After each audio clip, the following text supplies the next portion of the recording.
Good morning, everyone. It's Mark Schultz here, and we're here with another edition of Recovery in Aviation. And we're here talking live today about blockchain. This is part 2 in a 3-part series about blockchain. Last week, we talked about blockchain, the attributes of blockchain. We're going to cover a little bit of that again today. We're going to jump right into what business problems exist in the industry and how can they be solved revolving around blockchain. Don't go away. This is going to be an interesting conversation today.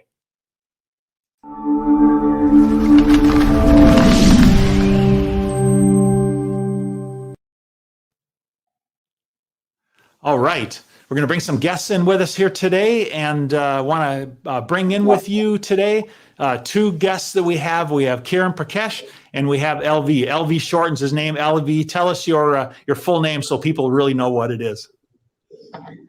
Thanks, Mark. Happy to be back here. My full name is Lakshmi Nrsimham Vemuganti Venkata Raghavendra.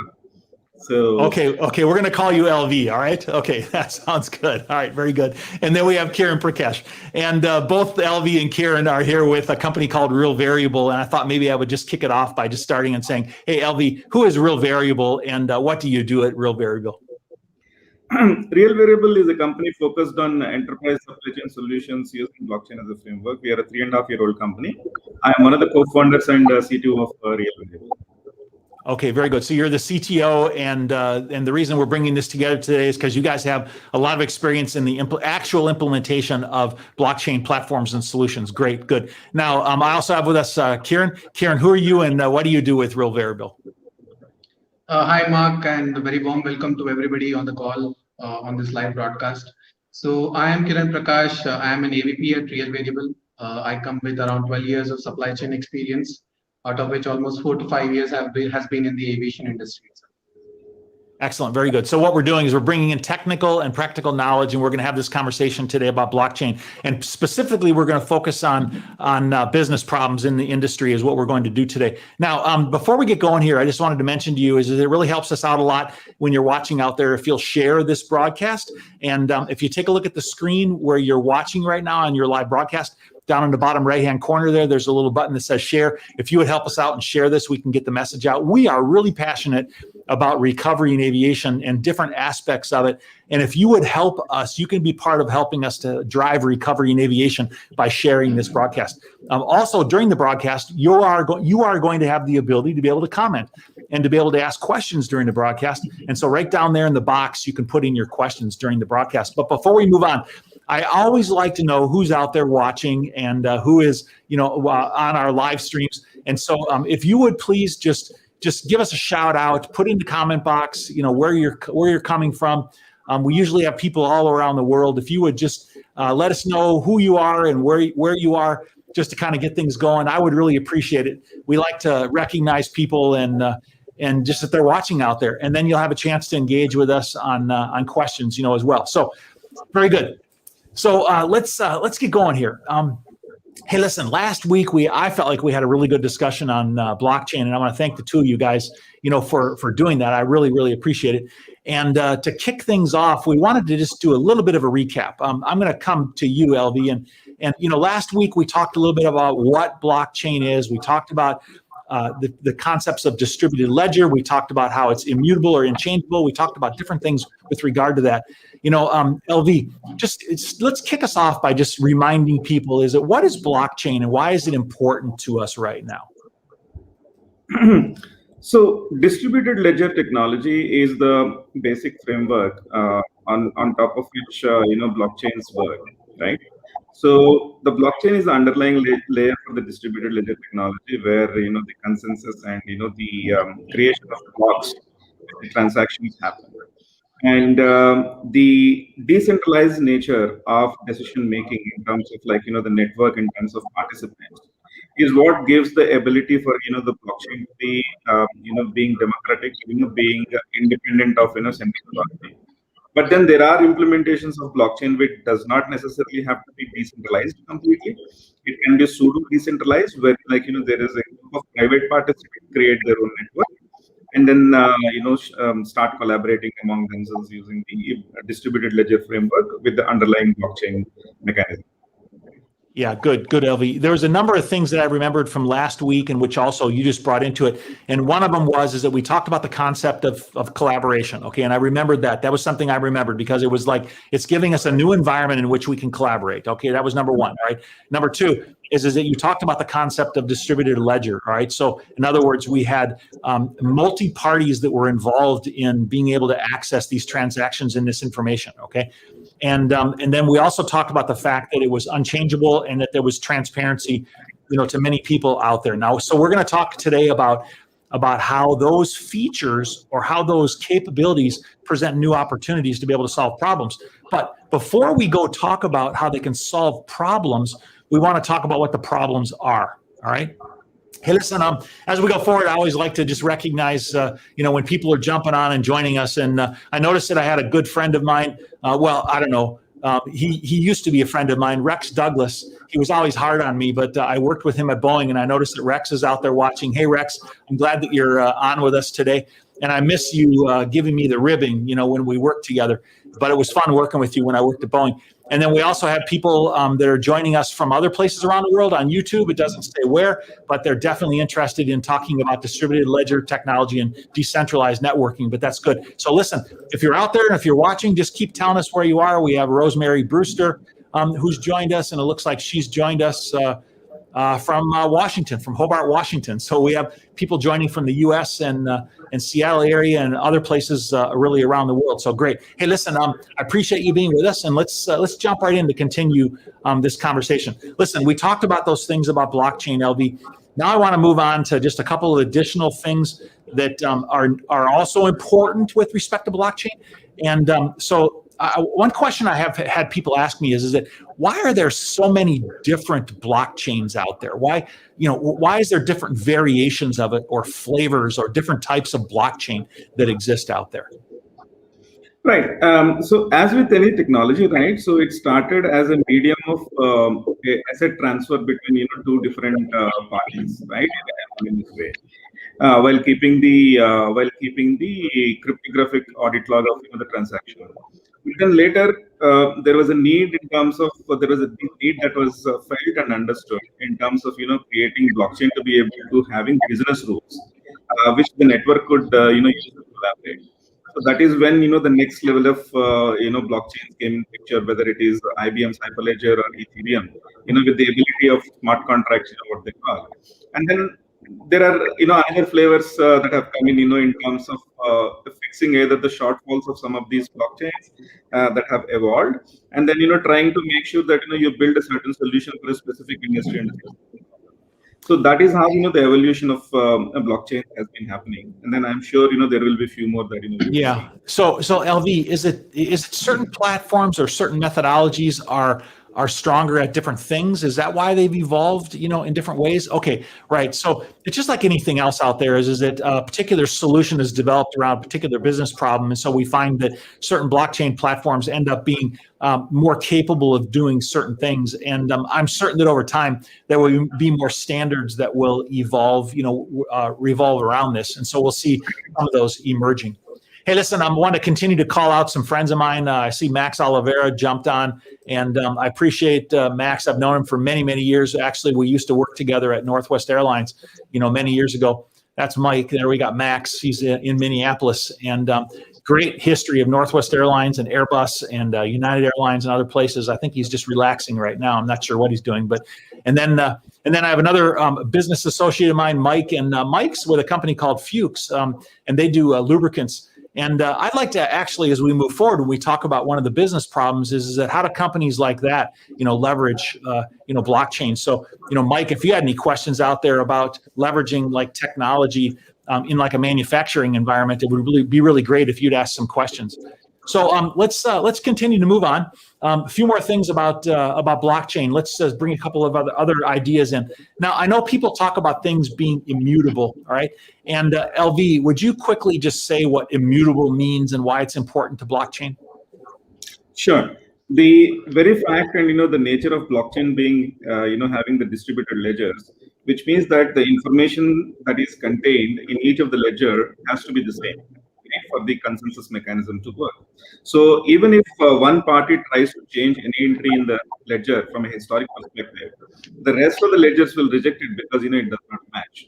So that is where the immutability of information comes in. And then even if somebody tries to change that, at the exact time, at the exact moment in time, it has to change across all the ledgers, which is going to be computationally difficult. Okay, all right. So I think being immutable and being accessible, those things seem like they're in conflict with one another, but clearly they work together. Hey, we had another person join us, another business associate of mine, Tim Alden, and Tim Alden is with Rusada, and they're an MRO platform company. And I would imagine as we go forward, there might be some questions with someone who's running an MRO ERP system on how blockchain might be able to be used in something like that. And so, Tim, if you have questions, you're also free to ask questions as we go along here. Hey, next question going on here is that you hit it on a little bit, but I wanted to bring this one out specifically. Is that what is blockchain transparency? I hear people talk about blockchain transparency. What does that mean? Take an example of a decentralized ledger where everybody in the ledger has access to the information, right?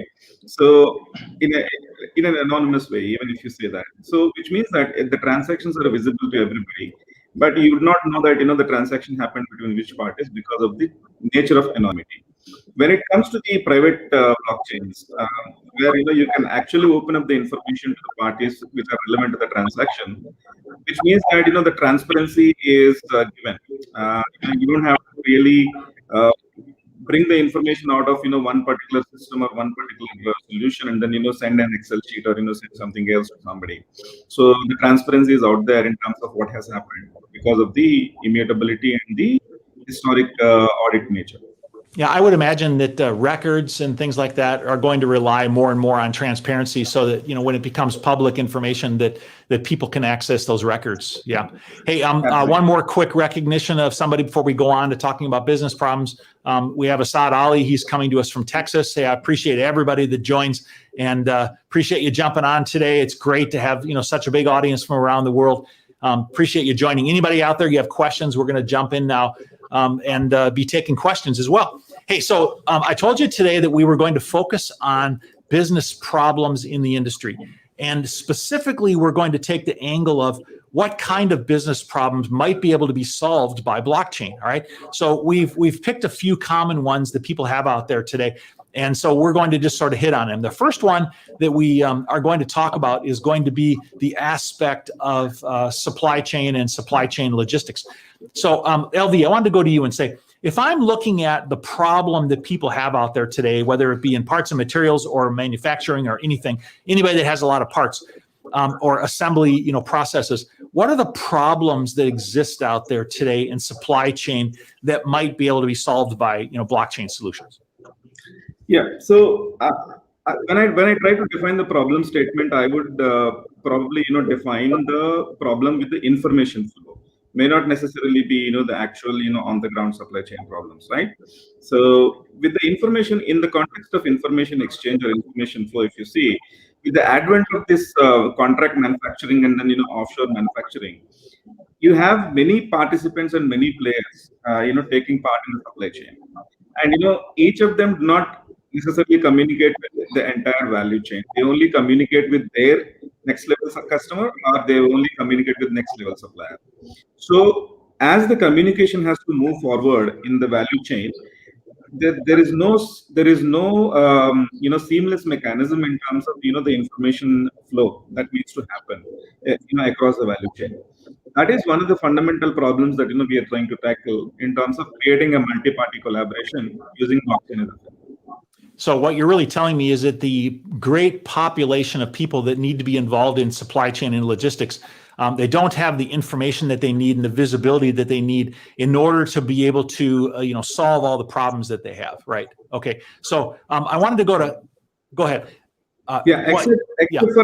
Except for the immediate customer and immediate supplier. Oh, yeah, exactly. Okay, right. Perfect. I understand. So, Kieran, I'm going to come to you in a second here, but I like to sometimes frame some of the responses that we have around people's questions. And I think that somebody on YouTube here asked a really good question. If we could put up the question from YouTube here.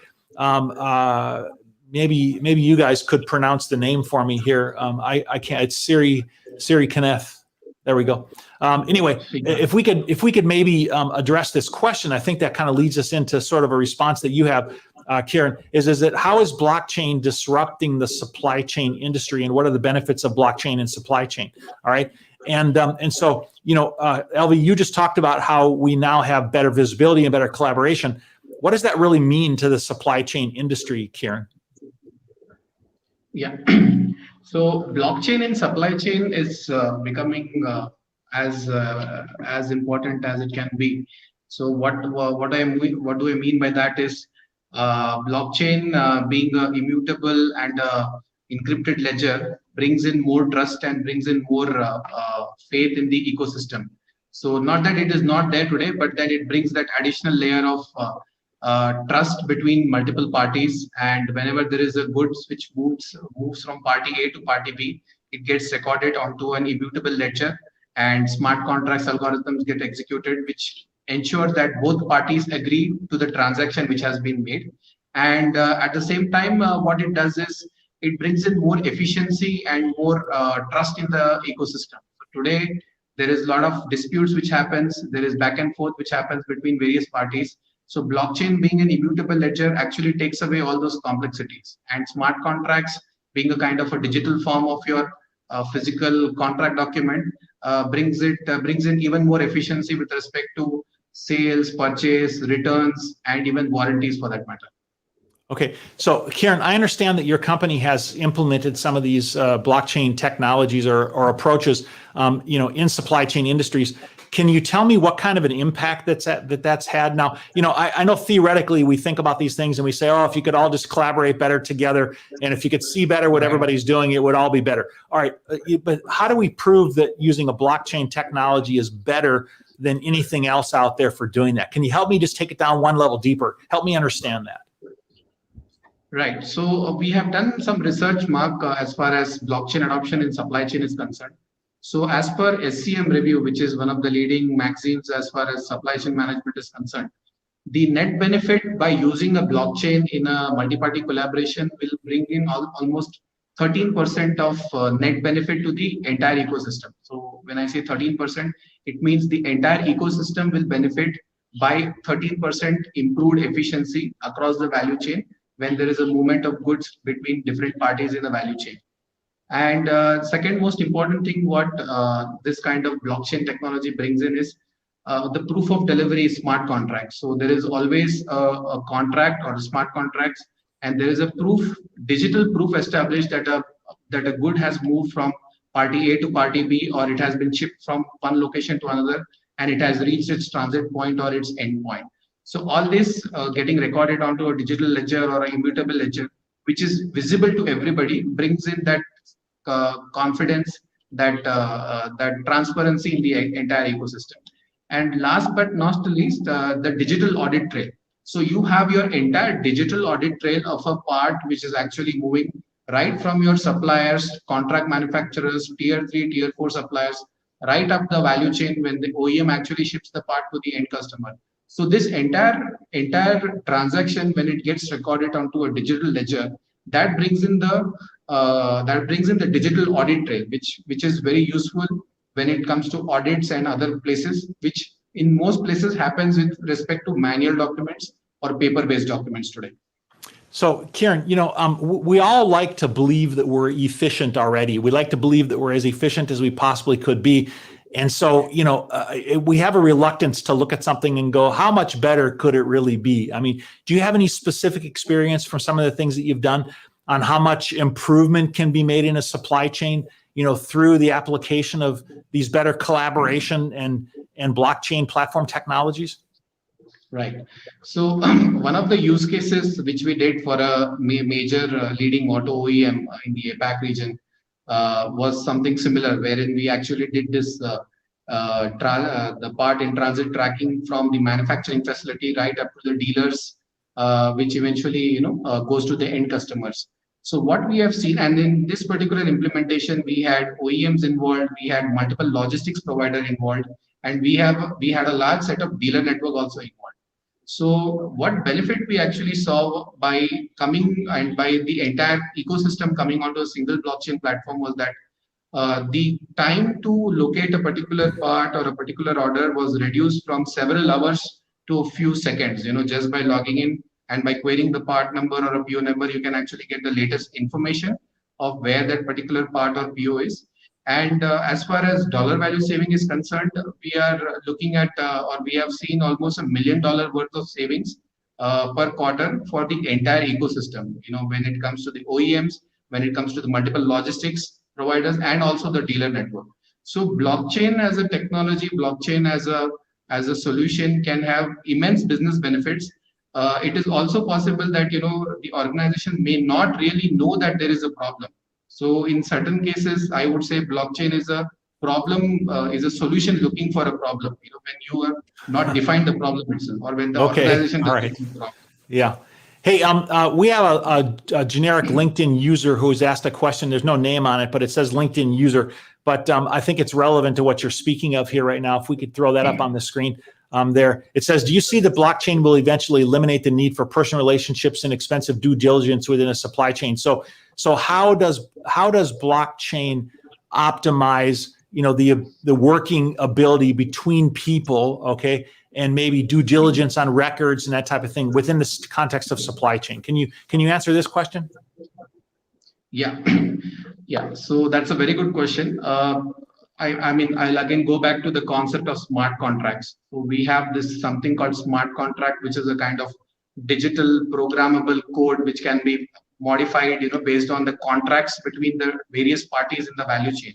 So when we have a smart contract written onto the blockchain, which is a kind of digital equivalent of your physical contract document, it does result in lot of due diligence which will otherwise not be required in a otherwise scenario. So definitely I see a huge value with respect to due diligence, the audits, the physical audits, paper-based audit trails which happens, in which a lot of audit efforts goes in, and personal relationship will always be there. I mean, there is no denying the fact that personal relationship will continue to be there between various parties, but blockchain just brings even an additional layer of security and trust between two business entities, because as far as business transactions are concerned, it is going to be a step over the personal relationship. So these kind of digital technologies do really matter even in the event. Okay, good, very good.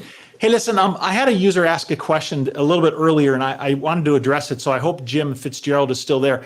But I wanted to just carefully answer it because it has to do with the engine, fire recently for the United Airlines aircraft, Denver to Honolulu. We all know about it. It's been all over the news. And I am always very, very careful to never, jump to any conclusions. And so, Jim, I don't have any particular specific opinion about that situation or about, what the failure was and what the causes might be. But I do think it's a valid question that says that is there a way that you can optimize supply chain or increase safety or improve record keeping? So let's take out this particular situation and not speculate on anything that happened with this airplane. But let me ask the two of you: is that by applying blockchain technologies and by applying optimization of supply chains, is there a way to potentially improve record keeping, improve safety, improve collaboration? Can you comment on that in the context of preventing problems in mechanical failures, maybe? Yes, Mark. So one of the key features, or one of the key outputs that we see with the blockchain network is the truth, or the way that the part has been used, or the way the part has been treated, with the proper supporting audit trail, which Kiran is talking about.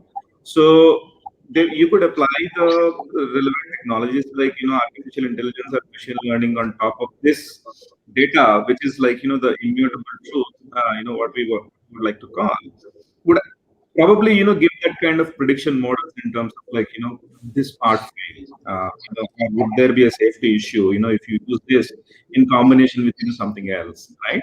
So Today, is it possible? Yes, but how reliable is the data that you are working on in terms of creating this prediction layers or this predictive intelligence?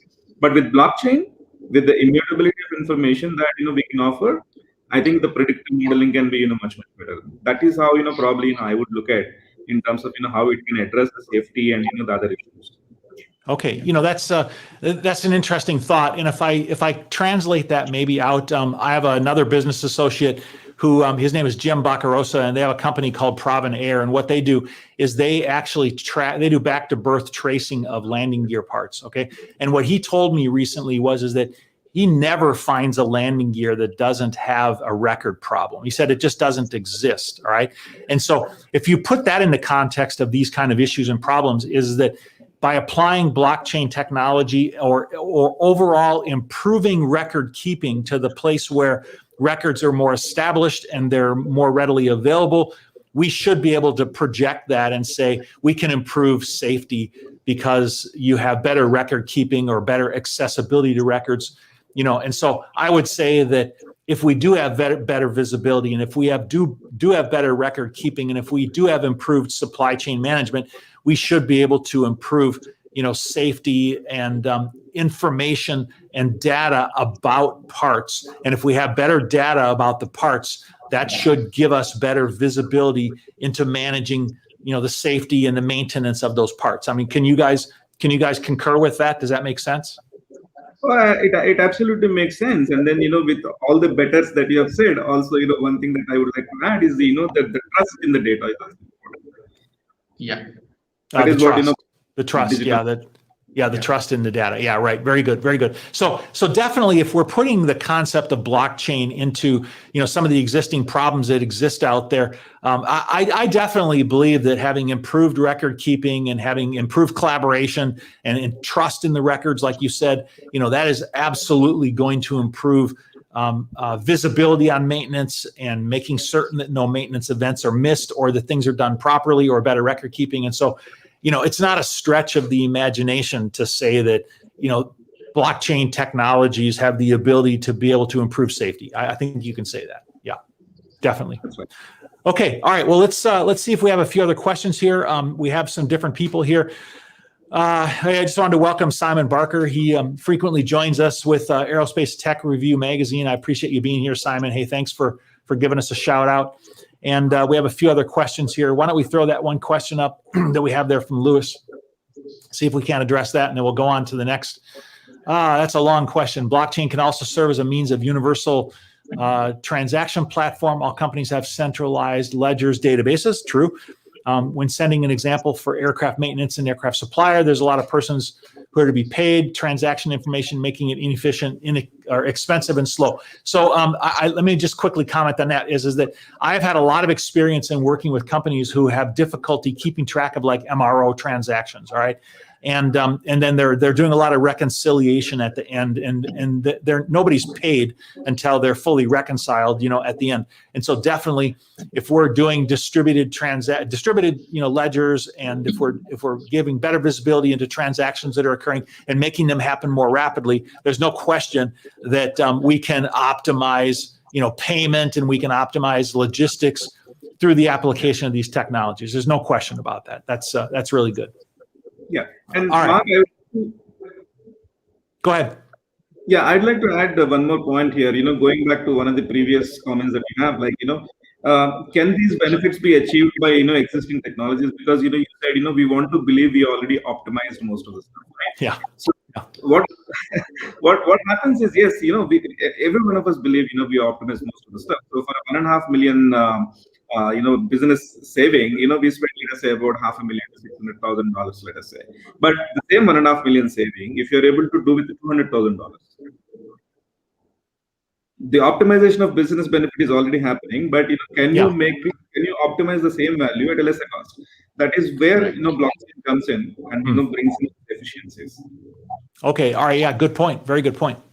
Very good. Well, hey, listen, let's move. We have a couple of other cases we want to talk about here, other business problems, not just supply chain. So let's move to one of the next ones, that we have here. And let's see, it's warranties. So I know that I personally have experienced in the industry that there is a lot of difficulty in managing of warranties and contracts. I've actually been involved in some, smart contracts kind of deployments out there in the aviation aerospace industry, and so can one of the two of you, give us a problem statement? What is the problem that exists out there today with respect to capturing of warranty information?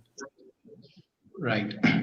So Mark, I'll take that one. Okay, please. So if you see the pain points, there are basically 3 pain points which we are trying to highlight. The first one is 70% of aircraft or part warranty agreement today are paper-based. So there is a certain amount of information which does get captured in the MRO IT systems, but largely most of the contracts, terms and conditions are manual or paper-based, and you need a big warranty team to actually understand and deeply introspect and capture the warranty contract conditions in a case where the claim is actually raised. So that the first point is it is largely paper based. Second point is we went through some of the warranty week articles as far as how the warranties are being managed today by the large OEMs, on the aircraft manufacturing and also in the engine OEM space.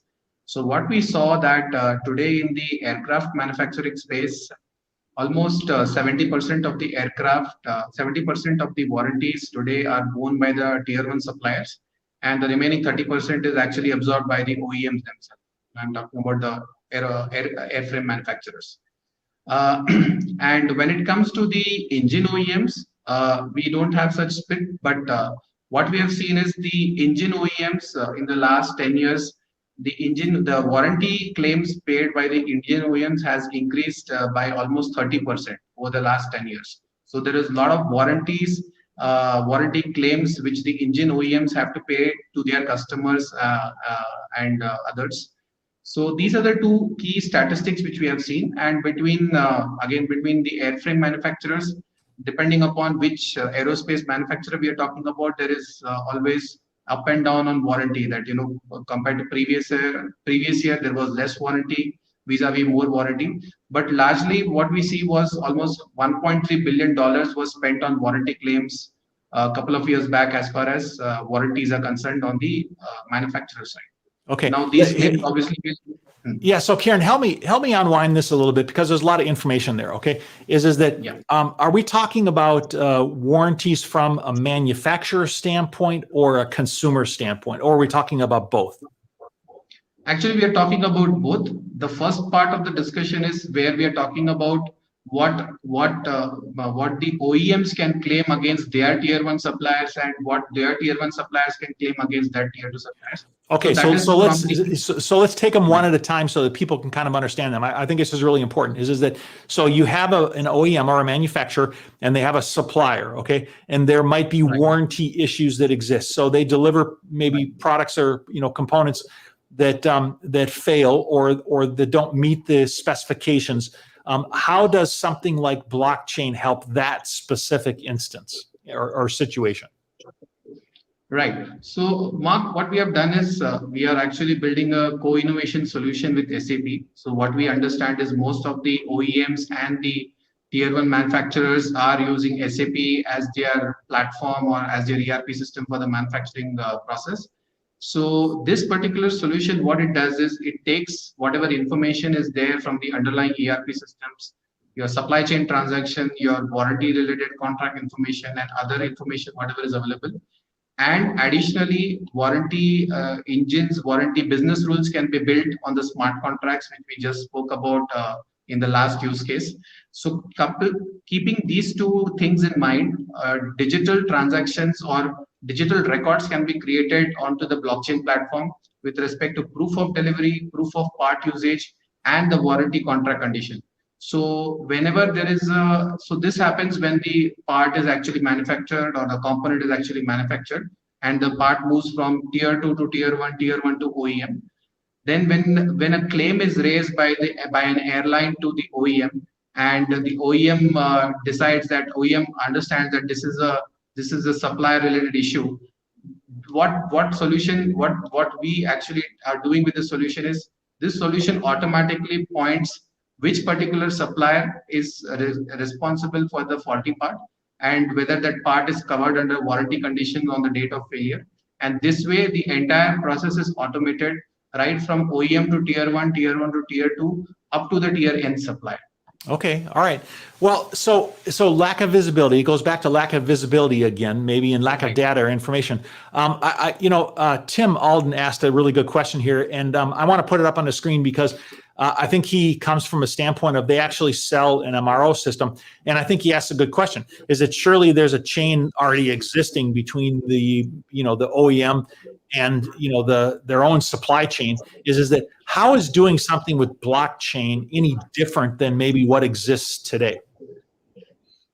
Go beyond the supplier, right? So the OEM has claimed the warranty on the assembly. So the supplier has paid the warranty or registered the warranty. But then the supplier can also claim it from your next level supplier. Now, for the next level supplier to be able to agree that the sub-assembly supplier will challenge.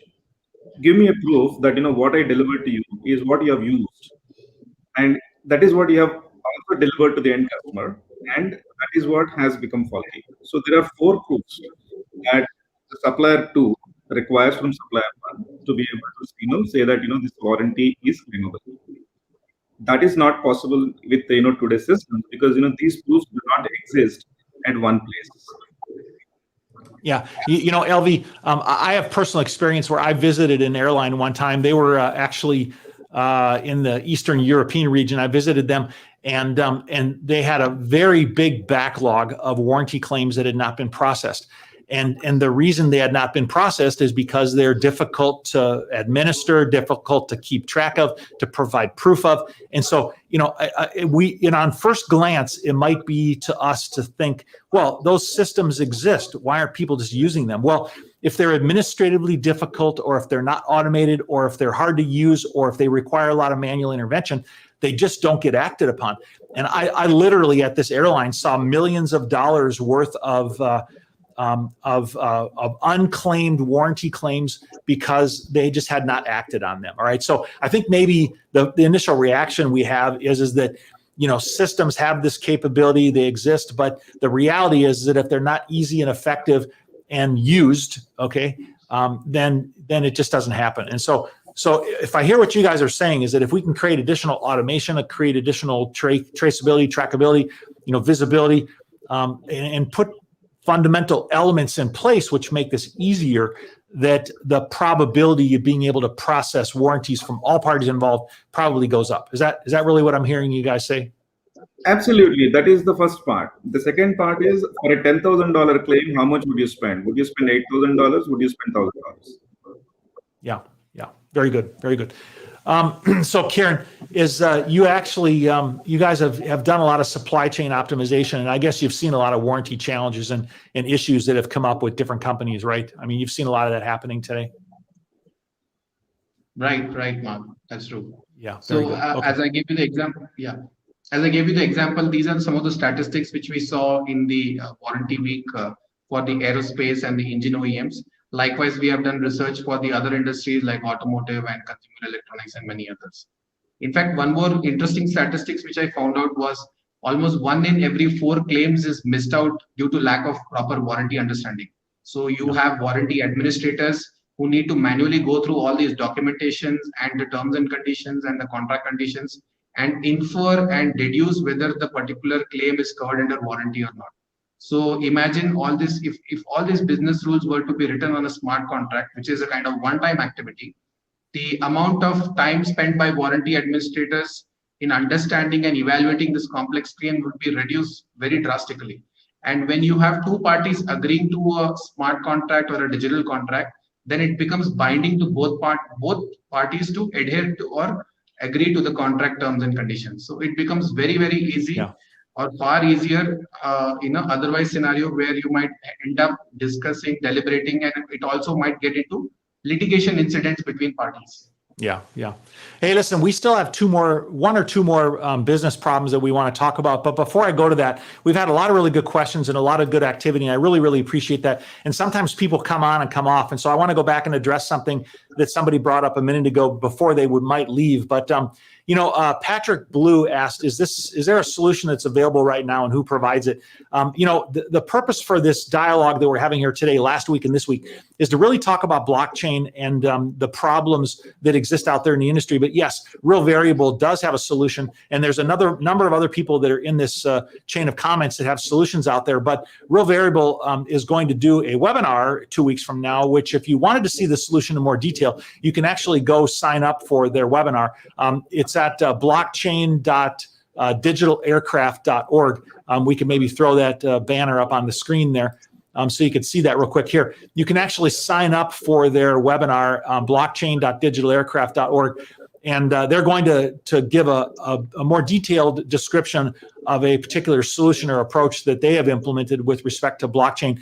But the discussions that we had last week and this week were really focused on helping people to understand blockchain and the business problems that are out there, so that people can vision and they can think about what could we do with blockchain and how could we potentially solve problems that are out there with blockchain. Hey, listen, the next one we want to go to is part track and trace. So talking about track and trace. Listen, I've heard the word track and trace out there. LV or Kieran, can you tell me what is meant by track and trace? One of the two of you, please. Yeah, sure. I'll. This is a very interesting subject for me, because this is the base platform for any of the solutions that you want to implement using blockchain. Okay, particularly in the supply chain. The simple reason being that when we talk about collaboration, we talk about manufacturers, suppliers, and customers. When we talk about warranty, again we talk about the same set of participants. But then when we talk about the actual track and trace, we are talking about all the rest of the participants in the chain, including the logistics providers, the 3PL, 4PL players, your carrier engagement, your truckers, the actual delivery, the e-proof of delivery. All of that ecosystem comes in picture here. And then today's operations that involve right from the point of creation of a demand up to the point of delivery, they are very, very complex. The asset changes so many hands, and then let us say that you have an asset, and then that goes into a box, that goes into a pallet, and it gets broken into different boxes again, and then it gets shipped. So this is a very complex ecosystem. So establishing the track and trace of a part from the time of the forwarder picking the goods till they are delivered to the end customer, that is what we call it track and trace. Okay, all right. And I think that we see symptoms of that everywhere. I talk to records companies and I talk to MROs and different people that are involved in different aspects, suppliers, and there's paper, there's lost records, there's inaccurate records. And so if we take all of those symptoms and put them together, I think what you're trying to tell me is you're really trying to go back and address the root cause is what you're trying to do. Exactly. If I understand what you're telling me correctly. Okay, all right. So Kieran, can you tell me what are some of the places where track and trace has been used out there in the industry today? How is that being applied in some of these problems that people have today? Right. So, Mark, auto industry, logistics, there are many places, many instances where this kind of solution is being used today. And the benefits is immense when compared to what it was before such a solution was actually built. So one of the examples which I just gave in the first use case was regarding the automotive player and how the automotive player and the logistics player collaborated and came together, collaborated, and we had this track and trace solution built to them. So it all depends on the size of industry, Mark. And if you compare auto with respect to aviation, so in an auto, let's take an example of an auto car, a vehicle. So you have around 40,000 moving parts in a vehicle. But when it comes to aviation or an aircraft, you have 3 to 5 million parts per aircraft, and that is huge. And when it comes to tracking and identifying which part is attached to which aircraft, when this part was serviced through the value chain, before the part was actually delivered to the particular operator, it becomes a Herculean task to actually do that kind of traceability, because you have to contact several agencies, several authorities in order to identify that information. So if you imagine this kind of information, if it were available in a digital format, which would be easily accessible. So that brings in a lot of faith and trust in the system altogether. And almost 90% of aircraft maintenance records today are paper-based. So as you just mentioned, a lot of documents, missed documents, all this adds to the chaos, and it becomes very difficult to do audits, due diligence at a later point of time. Yeah, very much so. It becomes very complicated. And so I think that any time that we're able to improve, it makes a big difference. LV, did you have something to jump in on there? Yeah. Yes. So one of the biggest advantages that people saw is to create the customer confidence in the brand. Yeah. Okay. So imagine a situation where this is a reality now. A person in Australia, a dealer in Australia, is actually making a call to the owner of the vehicle saying that your part is custom cleared. It will arrive in a couple of days. Can I make an appointment for servicing your vehicle? So they do not have to wait until somebody tells them the customs clearance has happened. The track and trace solution automatically alerts them that this particular part is custom cleared. You get my point?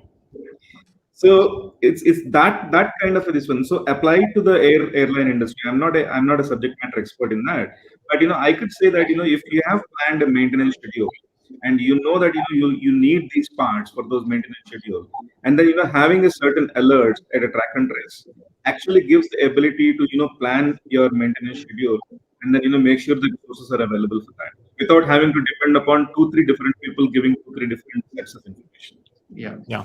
Hey, go ahead, Kieran. Go ahead, jump in. Especially during unplanned maintenance, Mark. So, this example fits in perfectly in case of unplanned maintenance. So, in a planned maintenance, you will do everything properly. You'll get all your parts on time. You have all your labor, all your, services, everything will be done on time. But when it comes to unplanned maintenance and you need a part urgently on a quick basis, this kind of track and trace solution brings in that additional level of security that yes, you will get the part on time, you will be able to complete your activity, and the aircraft will be back in air without any delays or cancellations. Yeah. Hey, guys, about this time in a broadcast, about 45 minutes into it, people are their eyes are starting to glaze over, and they're thinking I've heard too much information at this point. And I want to go back to something is that I want to ask you a question is that, we've talked about a lot of things, and we've said we can optimize things, and you can make it better, and you can collaborate better, and, and we can have better records and better visibility. And, and right about now, there's somebody sitting out there that says that, yeah, but, the tools you have out there today can do that too. How is the application of blockchain technology and a blockchain platform any different than the tools that exist out there today? As long as the tools that exist out there today gets the information from the ecosystem through the whichever channel that are available from the centralized ledgers, then the reliability and trust becomes a major issue. Where blockchain will add is that reliability and trust of information, because none of the participants can deny to share the information, or none of the participants can fudge the information. Yeah, I think that a couple of things that you guys have said today are really key to me that I think I really want to remember. And one of those is that your ability to be able to provide this kind of capability is much easier using a blockchain platform than it is with other solutions. That's number one. All right. Number two is that I have personally seen companies that don't optimize supply chains, or that they don't recover warranties, or they don't have good record keeping because of the administrative issues that are wrapped around that and the difficulty in actually using solutions today. All right. So you might be one of those people that are sitting out there today and say, yeah, but solutions exist today and you just have to use them. Well, that's great. And that's all good and well. But if you don't use them, and if they're too hard to use, or if they don't give you the information you're looking for, then you don't get the results you're looking for. And so I think one of the key things for people to think about today that are watching is that from our discussions in the last 2 weeks is that blockchain technology, number one, the platform has been established to be able to make it easier to be able to implement this kind of technology. All right. And by providing improved collaboration, and by providing distributed ledgers, and by providing, immutability, the ability for things not to be changed, and the trust that revolves around all things, and making that information more widely available, it becomes easier to be able to solve the problems that we have today. All right. The problems aren't really any different. I hear that blockchain is creating the opportunity to be able to make it easier to solve the problems that we're struggling with today. Is that an accurate capture of the situation, guys? Absolutely. And then, with the information explosion that is going to come in the next 20 years, we have to start looking at these kind of solutions to be able to, optimize the cost over a period of time. Yeah, absolutely. Absolutely. Well, guys, listen, I think we have covered this subject, quite well today. And, I'm going to take one last thought. I'm not going to put the question up there because it's too long. It's several lines long. But somebody asked here in a question, they said, well, what about applying blockchain technology to the leasing industry? Okay. With the concept of title assets and, maintaining assets, things like that. What are your thoughts on applying blockchain to the assets that are involved in, an aircraft in the leasing industry? What are your thoughts on that? That's Kiran's favorite subject, and he's already okay. All right. he's already working. He's already working with a couple of lessors, I think, right, Kiran, in terms of putting this idea yes, out. that's one of my favorite topics. Yes, you're absolutely right. So, to answer your question, it all comes down to the digital twins. Actually, the concept of digital twin, which we touched upon in the last webinar, last discussion. So, digital twin of a part and digital twin of an aircraft is actually going to make a game changer. So, when you have the history of a part, where it was, at which point of time, which was the organization which maintained it, what were the credentials of the engineer who certified that part, is there any incident recorded against that part? All these things will be of huge value to a lessor. And when you have the entire aircraft, its configuration, the position codes, and the various serial numbers attached to various position codes, so when all this information rolls up and becomes gets attached to an aircraft, then it is called a digital twin of an aircraft. Now, digital twin of an aircraft is something what the lessors would be really interested in, because it not only gives them the latest or the most recent or the most accurate information of the serial numbers attached to various position codes for the various components. It also gives them the information about the models can be built on the latest value of that particular part, depending upon the maintenance history or the the digital provenance of that particular part itself. So in an otherwise scenario, aircraft lessors end up using their own engineers or third party agencies to do an aircraft audit to identify or evaluate the most recent value of an aircraft, the latest value of an aircraft. So we certainly believe that this kind of blockchain solutions will help the leasing industry and help reduce the amount of time and effort required to do valuations, which otherwise has to be done physically by a large team of people. Great. And for every aircraft. Great.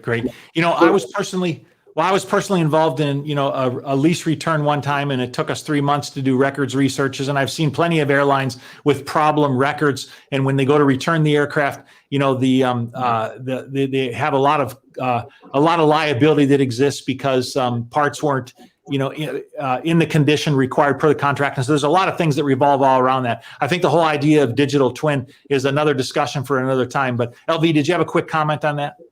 No, what we are trying to build are, our passion, what we're trying to do across the industry is, create the digital journey of physical products.